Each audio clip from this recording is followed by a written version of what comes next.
Assalamualaikum warahmatullahi wabarakatuh.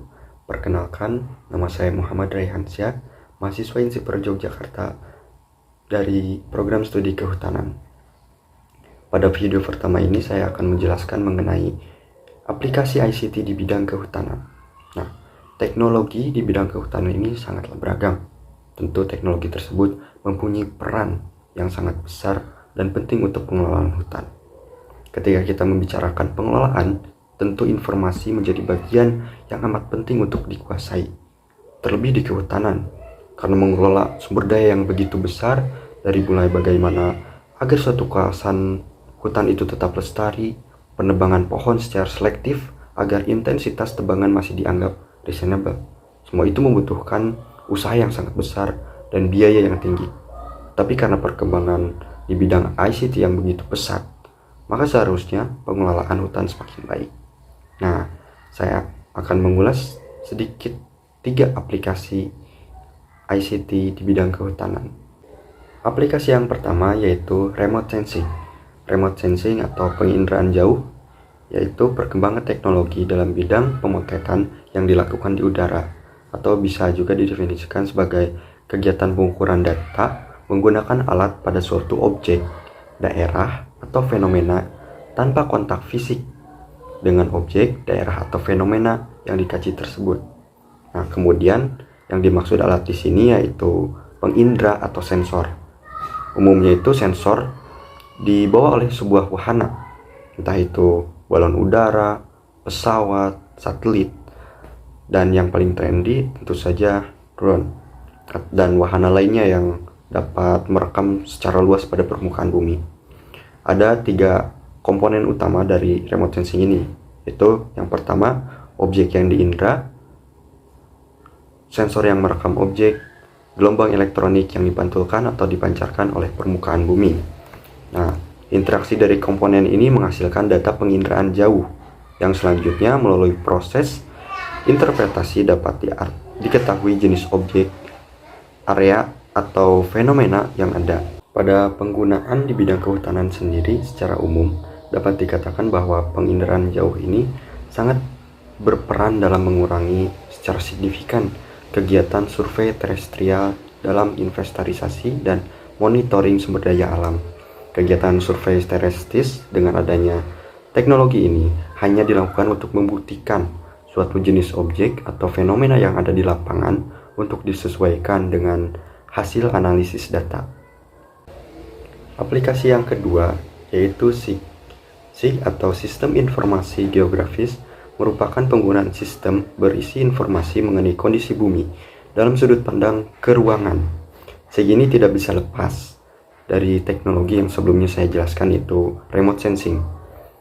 Nah, SIG sendiri merupakan sistem khusus untuk mengelola data yang berisi data referensi geografis dan memiliki spasial. Data ini banyak diperoleh dari citra remote sensing. Nah, apa sih data spasial itu? Data spasial merupakan data atau informasi yang memiliki referensi atau koordinat geografis, contohnya peta.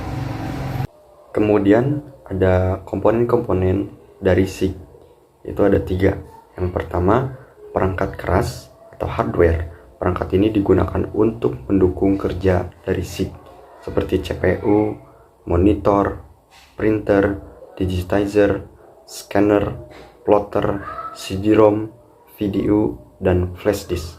Yang kedua, perangkat lunak atau software, yaitu komponen ini berupa program-program yang mendukung kerja SIG, seperti input data, proses data, dan output data. Nah, yang ketiga yaitu manusia atau user, yaitu komponen yang menjalankan seluruh kegiatan SIG dari pengumpulan, proses, analisis, dan publikasi data geografis. Pengaplikasian SIG di bidang kehutanan yaitu yang pertama untuk membantu pengelola sumber daya hutan dalam pengambilan keputusan. Yang kedua, kemampuannya dalam membuat suatu peta dalam waktu yang relatif yang sangat singkat. Yang ketiga, mempunyai keakuratan dan konsistensi analisis yang tinggi. Yang keempat, menganalisis dengan efisien karena harga dari software dan hardware yang saat ini semakin terjangkau. Yang kelima yaitu mampu bekerja dari berbagai macam jenis data. Yang keenam, menyediakan operasi-operasi dasar yang diperlukan untuk kegiatan pengelolaan hutan, seperti penampilan data, pengukuran, dan pembuatan peta dari objek yang diinginkan. Aplikasi ketiga yaitu GPS. GPS atau nama formalnya Navstar GPS merupakan kependekan dari Navigation, Satellite, Timing, and Ranging Global Positioning System. Atau secara sederhana bisa kita pahami yaitu sebuah alat yang dapat memberikan posisi dan kecepatan 3 dimensi yang teliti dan juga informasi mengenai waktu secara berkelanjutan di seluruh dunia. Nah, kemampuan GPS pada dasarnya memberikan informasi posisi, kecepatan, dan waktu. Tetapi di samping dasar tersebut, GPS pun dapat menghasilkan produk yang lain, yang mana pada pengolahannya harus dikombinasikan dengan informasi eksternal dari sistem lainnya. Produknya yaitu berupa Attitude Parameters, TEC atau Total Electron Content, WVC atau Water Vapor Content, Polar Motion Parameter, tinggi ortometrik, undulasi geoid, dan defleksi vertikal. Peran GPS di bidang kehutanan cukup besar. Nah, berikut merupakan aktivitas-aktivitas di bidang kehutanan yang membutuhkan GPS.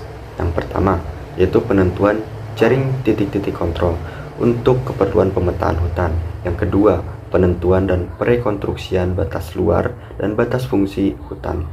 Yang ketiga, perencanaan, pelaksanaan, dan pemantauan pembangunan HTI. Yang keempat, pembangunan dan aplikasi dari SIG kehutanan. Yang kelima, penanggulangan kebakaran hutan dan navigasi dan pemantauan personil dan kendaraan hutan. Itulah penjelasan sedikit tentang aplikasi ICT di bidang kehutanan dari saya.